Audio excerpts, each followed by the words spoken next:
अब पहिलो कुरा चाहिँ के बुझ्न जरुरी छ भने यो बर्खा महिना भनेको बाँदरको ऋतुकाल हो। त्यो भनेको भालेपछि लाग्ने र अलिक छिटै भालेपछि लागेको छ भने बच्चा पाउने। त्यसले गर्दा बाँदरको सङ्ख्या बढ्या जस्तो पनि लाग्छ एउटा। अर्को, यो बर्खा महिना भनेको बाँदरको लागि प्रिय सबभन्दा सजिलो खानेकुरा मकै। मकैको उत्पादन भएको हुन्छ, मकैको घोगा लागेको हुन्छ, दुधिलो मकै हुन्छ। अब हाम्रो देशमा धेरै ठाउँमा खेतभन्दा बारी बढी भएको हुनाले मकै लाउने चलन छ। अब यो बर्खे बालीमा फलफुलदेखि लिएर तरकारीसम्म र मकैसम्ममा उनीहरूलाई जङ्गलमा खोजेर खानुभन्दा त्यो तयारी भएको रेडिमेड, जसरी सहर बजारका मान्छेले घरमा पकाएर खानेभन्दा रेडिमेड फुड खाए जस्तो अथवा जङ्क फुड खाए जस्तो उनीहरू पनि त्यसमा आकर्षित भएका छन्।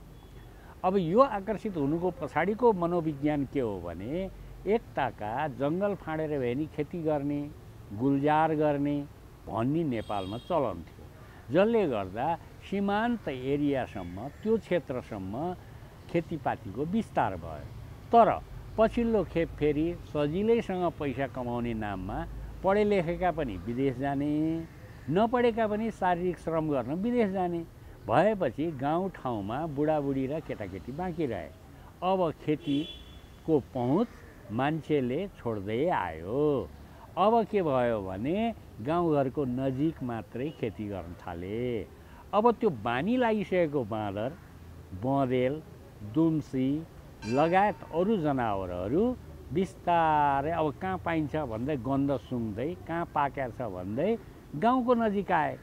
अब फेरि अर्को विकास नेपालमा के भयो भने काम भए पनि नभए पनि, त्यसको महत्त्व भए पनि नभए पनि हात हातमा मोबाइल छ, जसले गर्दा हात हातबाट कम्प्लेन गर्न पाइयो र जनप्रतिनिधिहरूलाई मेरो चाहिँ मकैको सोत्राम बनायो, खायो, सकियो, ल क्षतिपूर्ति लिए। फेरि पछिल्लो खेप त मान्छेको क्षतिपूर्ति लिने बानी परेको छ। यसले गर्दा विकासको नाममा वडा वडामा गएका बजेटहरूलाई व्यवस्थापन गर्दा अब विभिन्न खालको यस्तो खालको जनावरलाई नियन्त्रण गर्ने अथवा पशुहरूलाई नियन्त्रण गर्ने अथवा वन्यजन्तुलाई नियन्त्रण गर्ने भनेर पनि बजेट छुट्याउन थाले। अब यी सबै मनोविज्ञानको बिचमा मानिसहरूले अनि बढी ठुलो स्वरमा कराए।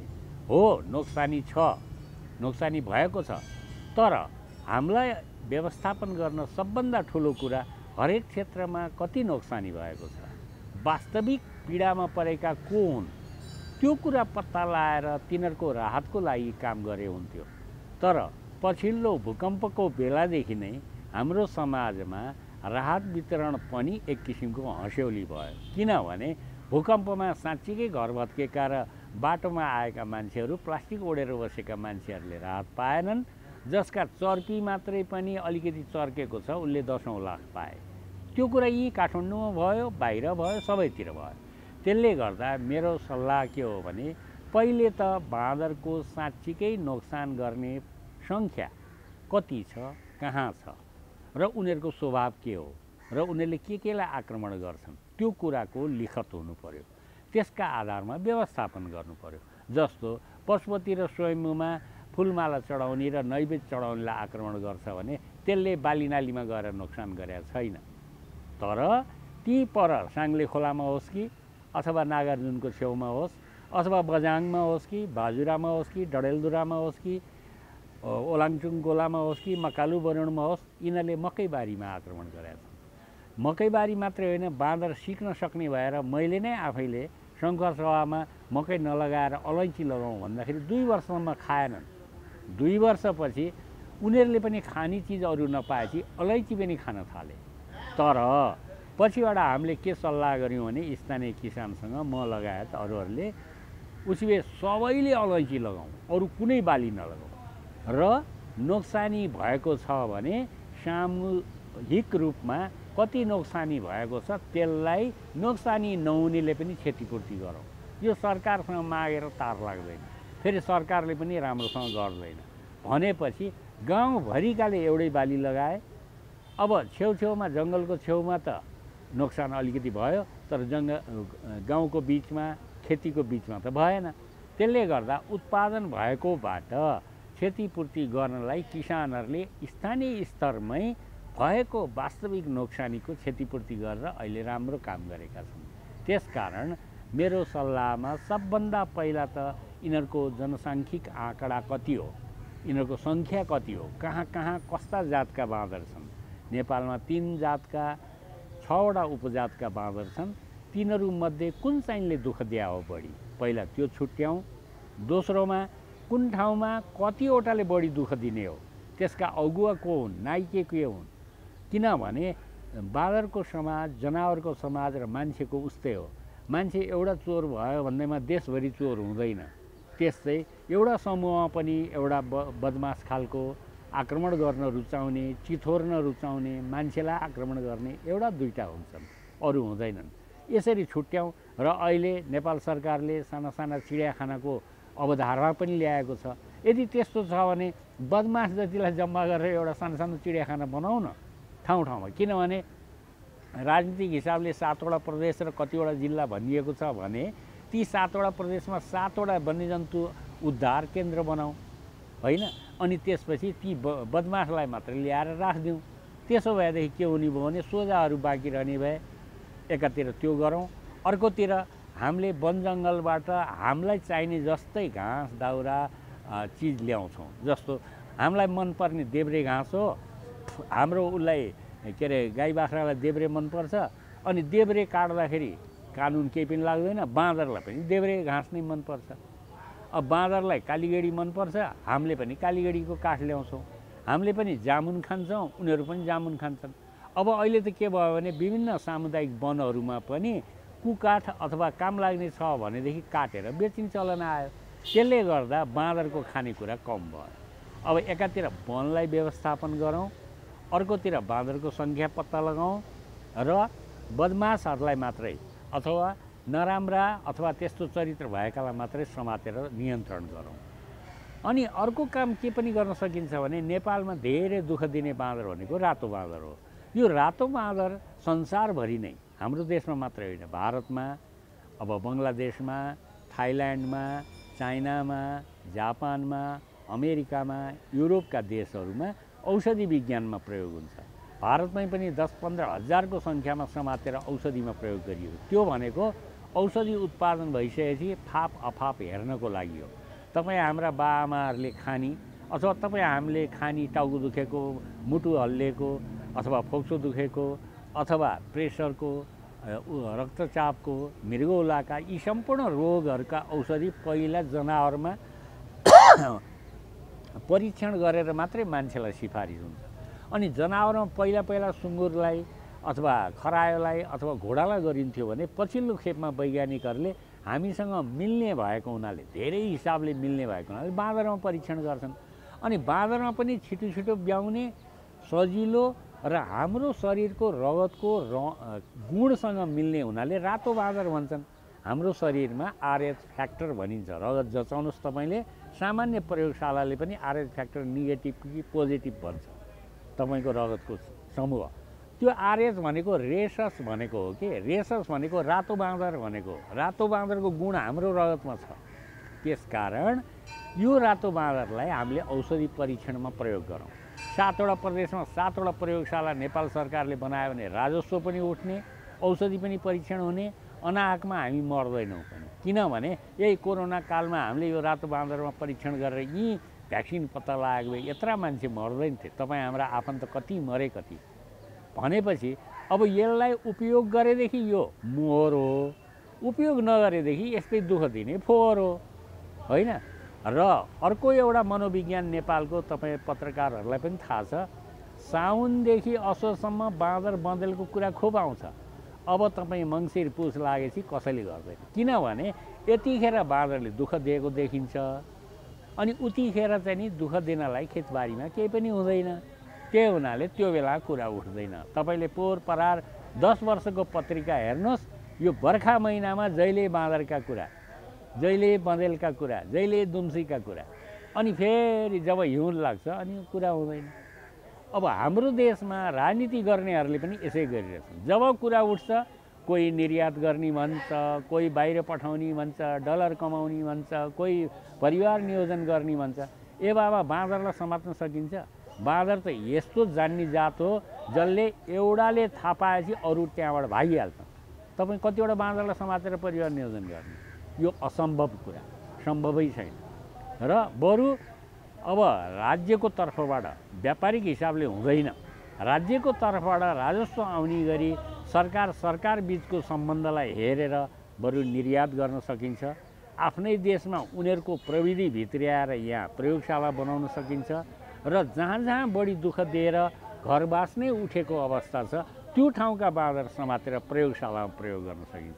त्यसो गरियो भने एकातिर राजस्व बढ्ने, अर्कोतिर जनताले राहत पाउने, अर्कोतिर त्यसबाट उत्पादन भएका औषधि अथवा अरू खालका शुल्कबाट अझै बढी राजस्व बढेर हामीलाई नै फाइदा हुन्छ।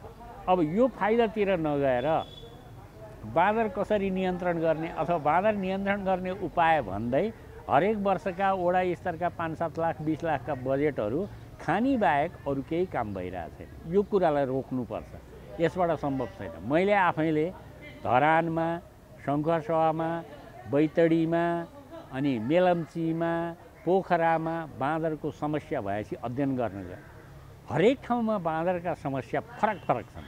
कहीँ महिला केटाकेटीलाई जिस्क्याउने समस्या, कहीँ खेतबारीलाई नोक्सान गर्ने समस्या, कहीँ दोकानलाई नोक्सान गर्ने, जस्तो धरानमा दोकानलाई, पशुपतिमा गएर सोध्नुभयो भने दोकानलाई, किनभने दोकानमा भएका चिजबिज नोक्सान गर्ने, त्यहाँ अरू केही पनि समस्या भएन। त्यस्तै उहाँ मकालु बरुणमा मकै खाइदिएर समस्या, गाउँ नै उठ्यो। वायाङ भन्ने एउटा गाउँ थियो सानो, त्यो गाउँ नै उठेर अहिले मधेसतिर झरे, तिनीहरू माझो भयो। त्यसकारण बाँदरका हरेक ठाउँका समस्या फरक छन्। ती समस्या पहिचान गर्ने, सङ्ख्या पत्ता लगाउने र बदमास बाँदरहरूलाई तुरुन्तै नियन्त्रणमा लिने। जसरी समाजमा पनि कसैले बदमासी गर्यो, चोरी गर्यो भने होइन, सुरक्षा निकायले तुरुन्त नियन्त्रणमा लिन्छ र कारवाही गर्छ। हो त्यसै कारवाही गर्ने। अनि यसो गर्दाखेरि हामी अन्तर्राष्ट्रिय नियम पनि पालन गरेका हुन्छौँ, अन्तर्राष्ट्रिय रूपमा पनि परीक्षण हुन्छ। हाम्रो सरकारले नै अगाडि बढेर नियमपूर्वक गर्यो भने यसमा नोक्सान हुने कुरै छैन, हामीलाई त फाइदै फाइदा। यो फाइदातिर नगएर क्षणिक लाभ, एकछिनको रमाइलो अथवा जनप्रतिनिधि भई भन्ने नाममा अवैज्ञानिक कुरा गरेर वाह वाह खप्ने, यो प्रवृत्ति नेपालमा मौलाएको छ। यसलाई रोक्नु पाएदेखि राम्रो हुन्थ्यो। दोहोरै छ, एकातिर मानिसहरू कम भएर खेतीपाती कम भइसकेपछि र पछिल्लो खेप जनावर सबैलाई माया गर्नुपर्छ भन्ने नाममा कसैलाई पनि नोक्सान नहुने अवस्था सिर्जना हुँदा र नेपालमा वन्यजन्तु संरक्षणलाई कानुनी रूपमा लिँदाखेरि यो अहिले वन्यजन्तुको संरक्षणको नाममा हाम्रो पहरे बाँदर मात्रै संरक्षित हो। रातो बाँदरले नि मौका पायो के। जसरी एउटा कुनै तहलाई अथवा कुनै वर्गलाई फाइदा दिने नाममा धनी भए जस्तो भनौँ, एउटा गरिब किसानले पाउनुपर्ने राहत किसान भएको नाममा जमिनदारले पाए जस्तो भयो के हो। त्यस्तै यो रातो बाँदरले त्यही मौका पायो, संरक्षणको यसले अतिरिक्त लाभ पायो होइन। जस्तो काठमाडौँमा चाहिँ भनौँ न 5 तले घर भएको होइन, 20औं करोडको सम्पत्ति भएको, अहिलेको नियम कानुनले जनजातिमा पर्यो भने उसले राहत पाउँछ कि। एउटा गरिब बाहुन छ भने एउटा गाउँमा त्यो बाहुन भएको कारणले राहत पाउँदैन भने जस्तै यो संरक्षणको नियम अन्तर्गत सुरक्षाको प्रत्याभूति र बढ्न पाउने मौका यो रातो बाँदरले नि पायो। जुन बाँदर त्यो हाम्रो कानुनले सामान्य अरू जनावर सर संरक्षण गर्नुपर्छ, तर हाम्रो देशको कानुनले 27 वटा संरक्षित गरेका होइन, गैँडा बाघ भने जस्ता होइन। अब यो कुरालाई पनि मिडियाबाट अरूबाट अब गलत ढङ्गले प्रचार भइरहेछ। यो अन्तर्राष्ट्रिय रूपले यो नियमले समाज होइन। यो रातो बाँदर विश्वभरि सबैतिर प्रयोग हुन्छ, तर त्यो नियमबद्ध हुनुपर्छ, अन्तर्राष्ट्रिय नियमअनुसार हुनुपर्छ। बाँदरलाई व्यवस्थापनलाई छोटकरीमा भन्दा, बुँदा वाइज भन्दा पहिलो त बाँदरले जति ठाउँमा दुःख दिएको छ त्यहाँको आँकडा चाहियो। दोस्रोमा त्यो समूहभित्र पनि बाँदरको फेरि एउटै हो, जस्तो पशुपतिमा 7 वटा समूह छ, 7 वटा वंश छ, 7 वटा घर भने जस्तो।